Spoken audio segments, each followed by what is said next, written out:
Well, here he is again, Dizzy Dean, brought to you by the makers of Johnson's Wax. For Carnu, the wax-fortified auto polish that cleans and polishes your car in one easy application. Howdy, everybody. And first of all, Dizzy Dean, how about that All-Star game? Did it catch you with your prognostications out on a limb? No, it didn't catch me out on a limb, Frank. I can say without hesitation that I'm proud of the way the game came out. Now, what do you mean, proud, Diz? As I remember it, you talked about long ball hitters and thought the National League had a good chance. I'm proud, Frank, because a pitcher won that game. You know, people don't appreciate that a lot of pitchers are very fine hitters. But Vic Rash had done all the pitching, made all the pitchers proud the way he stepped up there and won the 1948 ball game with a base hit. A single with the bases filled. I was mighty glad to see Rash up there in that pinch. And I laughed when some of the experts in the press box around me was saying, "That Bucky Harris. Why don't he send DiMaggio or somebody in there to hit for Rashi?" Frank, us pitchers is pretty good hitters. Yes, sir, and a pitcher won this one with a base hit. And you don't have to look far for the hero of this game. It wasn't no long ball hitter. It was just another good hitting pitcher, Vic Rashi. Well, Diz, there was a lot of talk before and after that game about discontinuing the annual midsummer baseball show because some of the players didn't seem to be displaying too much interest in it. How do you feel about that? Frank, there was a full house out there in the ballpark. The fans seemed to like it. It put $93,000 in the players' pension fund. I can't see nothing wrong with the All-Star game. Keep on playing, that's all I can say. I did hear some weeping afterwards about not being such a whale of a ball game, but I noticed the American League crowd wasn't doing no moaning. No moaning with a record like that. Well, Diz, it's mailbag time now. The letters have been just pouring in. Ben Todd of Batchtown, Illinois, wants to know what you think of the trouble the pitchers have been having this year. And as an old pitcher of parts, Dizzy, have you the answer to Mr. Todd's question? I sure think I got that answer, Frank. I've been noticing, too, that ball games is running long and the pitchers have been wearing a regular path from the mound to the dugout and from the bullpen to that hill, and maybe vice versa. And every time you look up, there's a count of 3-2 on every hitter. And what, Professor Dean, is the answer? I think them home run crazy hitters has got the pitchers scared to death, Frank. It looks like they're scared to let loose of the ball.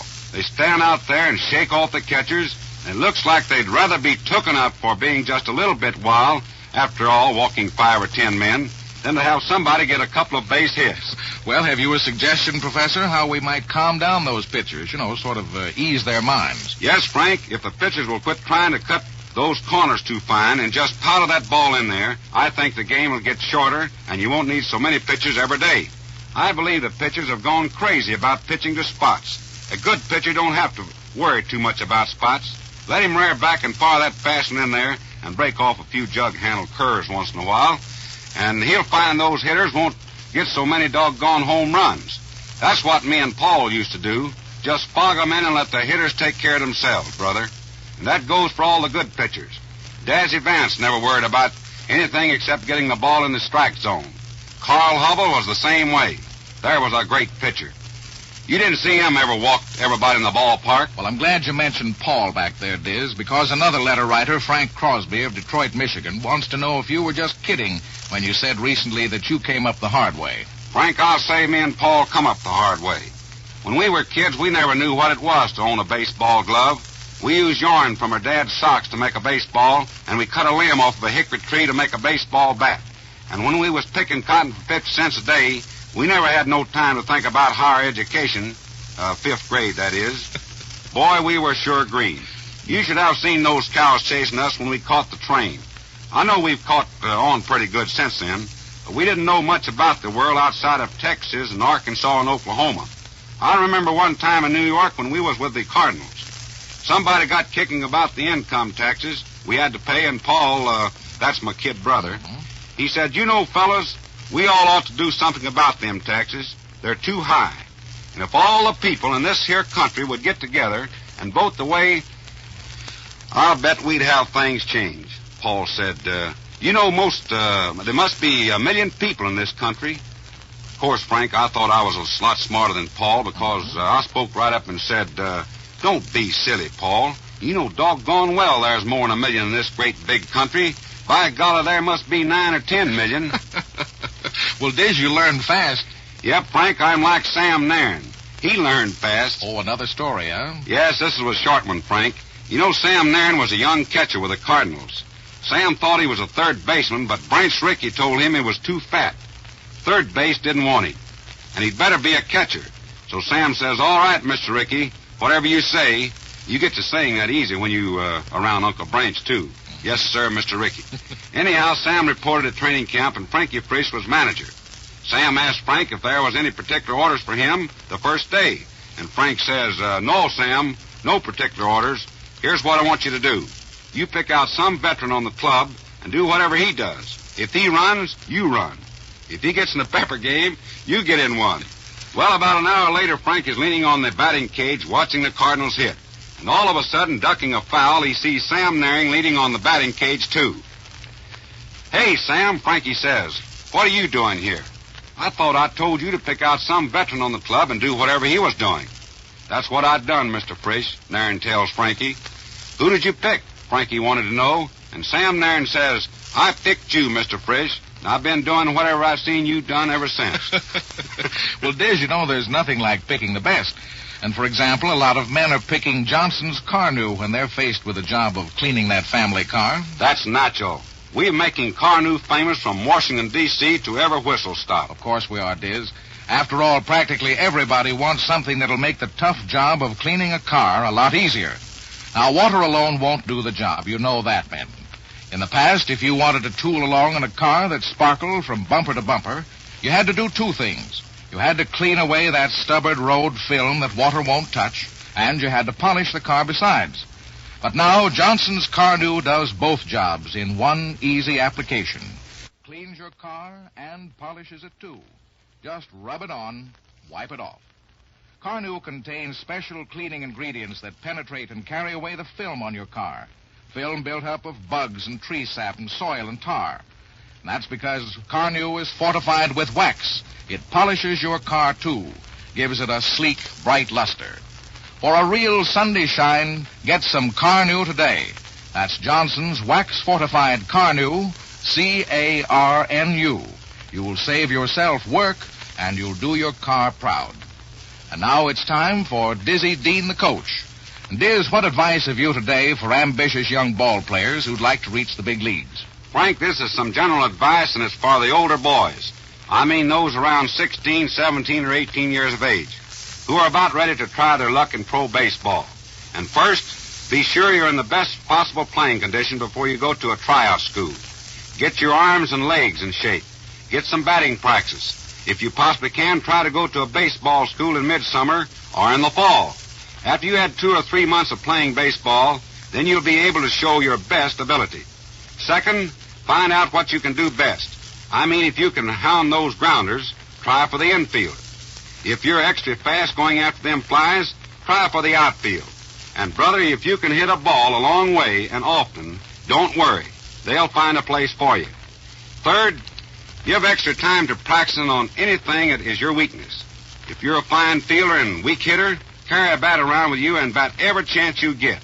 If you're an outfielder who has trouble with ground balls, have somebody to hit grounders to you till you're blue in the face. And fourth, and here's some advice for city governments all over the country. Give those kids baseball fields to play on, folks. Don't have no fancy child delinquency programs. Just give the kids baseball limits and the boys will do all right. Nobody ever got into no trouble on a baseball field, except maybe an argument with umpires. And Leo DeRocha and Frankie Frisch will tell you that ain't no serious trouble. If you're worrying about the kids, just look around your town. See if the boys got a place to play baseball. And buy them a few baseballs and bats and gloves. Brother, they'll pay dividends more than all the fancy speech-making you can do. Well, I know now, Dizzy, why you said you wanted the fathers and brothers to listen to your advice. And now it's about time for you to spin one of your favorite yarns. What is it today, Diz? That sign business reminds me of one I always got a laugh out of, Frank. It's about Pepper Martin, the greatest one-man show that ever hit a baseball. He was third baseman and outfielder with the old Gas House gang, and boy, was he a character. This one's about Pepper and signs. You know, in baseball, you have signs for everything. The pitch out, the steal, the hit and run, the sacrifice, and the manager usually relays it to a coach who flashes the sign from the coach's box at first to third. Well, one day we're playing the Giants at the Polo Grounds, and we've got a man on third with 2 out and Pepper Martin at bat. And the Giants leading 2-1 in the ninth. The count works to 2 strikes and 2 balls. And, of course, under them circumstances, there's only one thing to do. Protect that plate and try for a base hit. But we all like to fell off the bench when Pepper puts down a bunt. Pepper could run like a scared rabbit, but the giant third baseman races in and throws out Pepper by a whisker. That ends the ball game, and when we gets to the clubhouse, Gabby Street, the manager is fit to be tied. He says, "Pepper, I never thought you'd do a thing like that." And Pepper says, "Gracious, Gabby, I was surprised, too, when I got the sign." "Who give you that bunt sign?" says Street. And Pepper says, "Buzzy Wares give it to me." And Gabby says, "Buzzy, did you give the bunt sign?" And Buzzy says, "Yes, you gave it to me, Gabby, and I gave it to Pepper." And Gabby says, "Buzzy, I don't believe you even know the bunt sign." And Buzzy says, "Yes, I do, like this." And Buzzy rubs his hand across his face, and then Gabby did explode. He says, "Buzzy, you pulled a boner. Can't you tell the difference between when a man's giving a bunt sign and when he's just chasing a fly off his nose?" Well, Diz, these managers really do have their troubles, don't they? And speaking of managers, how about that managerial shakeup in the East yesterday? Well, Frank, that's something I'm glad to talk about, and it was really a shock to me, and I'm sure it's a shock to a lot of people in baseball all over the country. Nobody even dreamed that Leo DeRosa would be let out as a Brooklyn Dodger and go to the New York Giants. And little Mel Ott, who was manager of the New York Giants, went to the office. Well, I want to say something about those 2 boys. I played against them, and I played with them. And they're 2 great fellas. And just like baseball men all over the country say, when you're going pretty good, why, the manager's always in there. But if you happen to hit a slump and you have a little bad luck, why, they say, the first thing they say, let's fire the manager. So that's exactly why they made that change, and we can see which is going to do the best because Bert Schotten managed the ball club in Brooklyn last year. He's back there now as manager. The New York Giants, the Brooklyn Dodgers have changed managers, and they're practically tied for 4th place, about a half a game separating one another. And by the time the season's over, we'll see which one of the clubs prospers by the change of those managers. Well, it was certainly, as you say, Diz, a great shock to the baseball world to see all this take place, and all in one day. These 2 managers, New York and Brooklyn, and then that change in the Philadelphia Phillies, too. Yes, Ben Chapman's let out, and I want to say that there's another great friend of mine, a great ball player, and I thought he was doing all right as a manager. But as I said a minute ago, you know, when you get to going bad, why, the manager's the first fellow they fire. And the Phillies got off to a great start under Ben Chapman, and they was right up there 1.5 and 2 games out of the first place for the first 40 or 50 ball games. Then they went into a little slump, and then they let Chapman out yesterday. And after all, he had a young ball club, and he's going to have a good ball club one of these days, but I think they're a year or 2 away. Well, have you any idea what he's going to do now, Diz? Well, Frank, he's got a bowling alley, and I think he'll go down there and run his bowling alley. He lives down there in Birmingham, Alabama, doesn't he? Yeah, that's right. He lives in Birmingham. And speaking of Birmingham, you know, Ben was let out yesterday. He's probably got down there just in time this morning for that rebel convention they're having down in Alabama.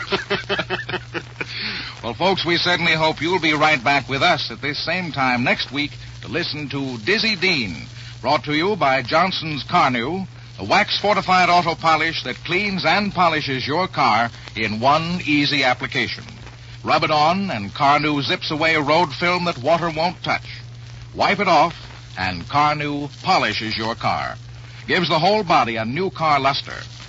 Carnu your car today, and then tomorrow you'll breeze down the highway in a car with a real Sunday shine. Remember, rub it on and wipe it off is all you do with Carnu. And this is old Dizzy, hoping all you folks are on the stands this time next Saturday. I'll be pitching them across again for Johnson's Carnu.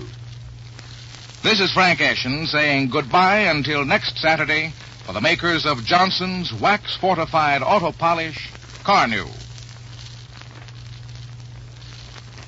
The Dizzy Dean Show came to you from KSD, St. Louis. This is NBC, the National Broadcasting Company.